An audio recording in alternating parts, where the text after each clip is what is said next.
नमस्कार। आज बात करेंगे एक और ज्वलंत मुद्दे की। मुद्दा क्या है? भाजपा के राष्ट्रीय अध्यक्ष का चयन कब होगा?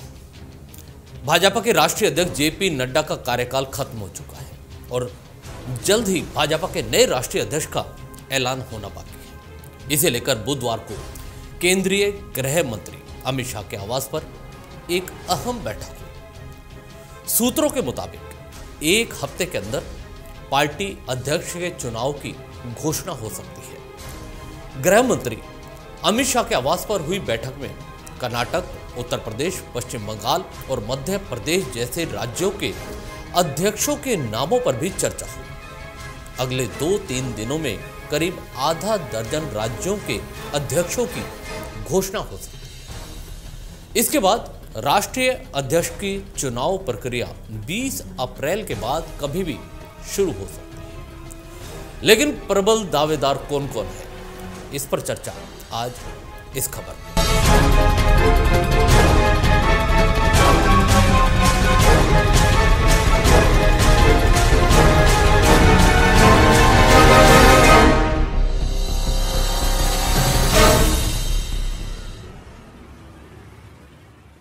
भारतीय जनता पार्टी के राष्ट्रीय अध्यक्ष का चुनाव वैसे तो जनवरी में होना था, लेकिन अप्रैल आधा बीत जाने के बाद भी अभी तक इस पर निर्णय नहीं हो पाया। जेपी नड्डा जनवरी 2020 से राष्ट्रीय अध्यक्ष के रूप में काम कर रहे हैं। पार्टी संविधान के मुताबिक उनका कार्यकाल जनवरी 2023 में खत्म हो गया, लेकिन लोकसभा चुनाव सहित कई बड़े चुनावों के मद्देनजर उनका कार्यकाल आगे बढ़ा दिया गया था। अब जो भी भाजपा का राष्ट्रीय अध्यक्ष बनेगा, 2029 का लोकसभा चुनाव उन्हीं के नेतृत्व में लड़ा जाएगा। नए अध्यक्ष की घोषणा के बाद राष्ट्रीय परिषद और कार्यकारिणी में 33% तक सीटें महिलाओं को दिए जाने का भी प्लान है। संसदीय बोर्ड और केंद्रीय चुनाव समिति में महिलाओं का प्रतिनिधित्व बढ़ेगा, ऐसी संभावना है। पार्टी के विभिन्न संगठनों में भी महिलाओं की भागीदारी बढ़ेगी। साथ ही आरएसएस यह भी चाहता है कि विचारधारा के लिए समर्पित युवाओं को भी मौका मिले। संघ इस पर सहमति चाहता है कि भाजपा सहित सभी आनुषंगिक संगठनों में विचारधारा के प्रति समर्पित युवाओं को तरजीह मिले। वैचारिक रूप से अलग होने के बावजूद विचारधारा और संगठन के प्रति समर्पण जिम्मेदारी देने का एकमात्र पैमाना हो। पहली कतार के नेता ऐसा फ्रेमवर्क तैयार करें जिससे कार्यकर्ता भविष्य में विकल्प बन सके। यह व्यवस्था राष्ट्रीय अध्यक्ष या उनकी टीम तक नहीं, बल्कि पूरी राष्ट्रीय कार्यकारिणी और राष्ट्रीय परिषद तक में हो। जिन नामों पर आज राष्ट्रीय अध्यक्ष के नाम की चर्चा चल रही है, उनमें एक मध्य प्रदेश के पूर्व मुख्यमंत्री शिवराज सिंह चौहान। शिवराज सिंह चौहान 6 बार लोकसभा चुनाव जीत चुके हैं। 4 बार मध्य प्रदेश के मुख्यमंत्री रहे। मुख्यमंत्री रहते हुए लाडली बहना योजना शुरू की, जो विधानसभा चुनाव में गेम चेंजर साबित हुई। ये योजना दूसरे राज्यों के लिए रोल मॉडल बन गई। 13 साल की उम्र में आरएसएस से जुड़े और इमरजेंसी के दौरान वह जेल भी गए। ओबीसी कैटेगरी में आते हैं। 2005 में मध्य प्रदेश बीजेपी के अध्यक्ष रहे हैं।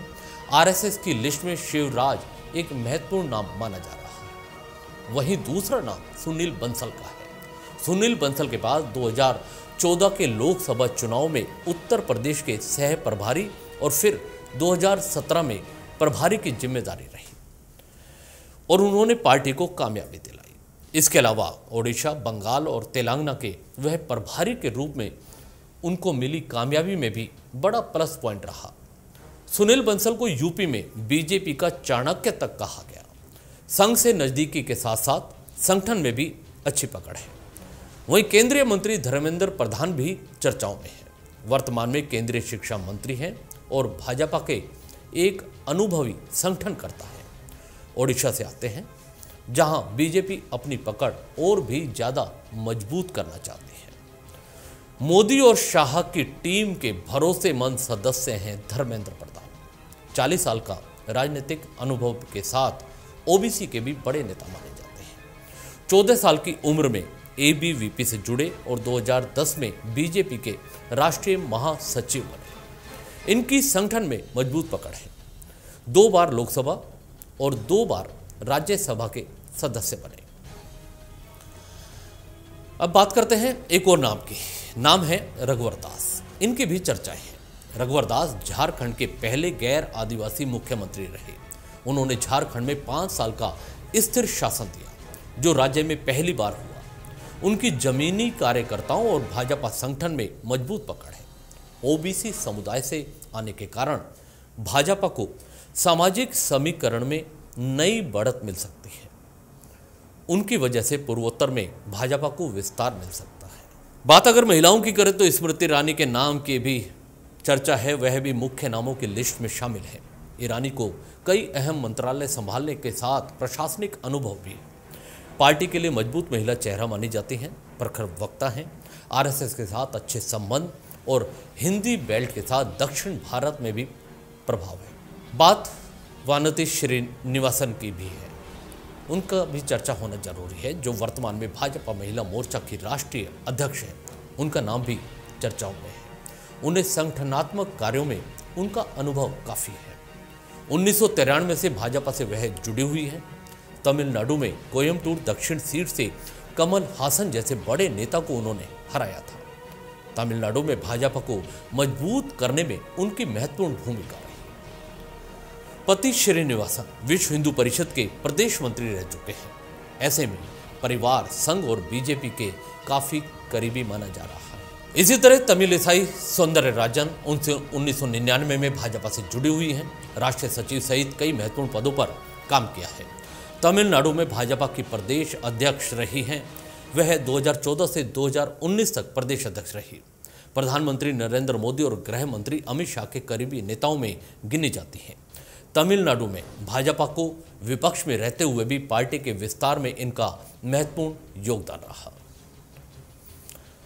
महिलाओं में एक और नाम भी शामिल है, डी पुंदेश्वरी, जो पूर्व मुख्यमंत्री और टीडीपी संस्थापक एनटी रामाराव एनटीआर की बेटी है।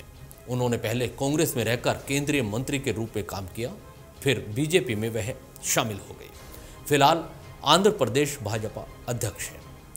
इनको राष्ट्रीय अध्यक्ष बनाने से पार्टी को तेलुगु राज्यों आंध्र प्रदेश और तेलंगाना के जनाधार में फायदा मिल सकता है। लेकिन इन सब के अलावा एक और नाम भी गंभीरता से जिस पर मंथन चल रहा है, वो नाम है केंद्रीय मंत्री भूपेंद्र यादव का। 2 बार राज्यसभा सदस्य रहे हैं। भूपेंद्र यादव इस बार 2024 में अलवर लोकसभा सीट से चुनाव जीतकर सदन पहुंचे। यादव को कई राज्यों में चुनावी जिम्मेदारी दी गई। उनका काफ़ी अनुभव है, संगठन में अच्छी पकड़ है और जमीन से जुड़े कार्यकर्ता माने जाते हैं। साथ ही मोदी सरकार के ऊपर के 5-7 नेताओं में उनका नाम आता है। भूपेंद्र यादव भी छात्र राजनीति से भाजपा से जुड़े रहे और छात्र संगठन से ही वो सक्रिय रहे। अजमेर में उनकी शिक्षा हुई और वहीं पर उन्होंने विद्यार्थी परिषद का भी काम संभाला था और लगातार भाजपा में उनकी सक्रियता से आज उनका नाम काफ़ी ऊंचाइयों पर चल रहा है। इसके अलावा केंद्रीय मंत्री प्रहलाद जोशी, भाजपा महासचिव बीएल संतोष, सीटी रवि पूर्व राष्ट्रीय महासचिव एवं मनोज सिंह गवर्नर जम्मू एंड कश्मीर के नामों पर भी चर्चाएं चल रही हैं। देखते हैं आखिर भाजपा कब तक राष्ट्रीय अध्यक्ष के नामों का ऐलान करेगी। इस खबर में इतना ही। दीजिए इजाजत। नमस्कार। चैनल को भी सब्सक्राइब करना ना भूलिएगा। धन्यवाद।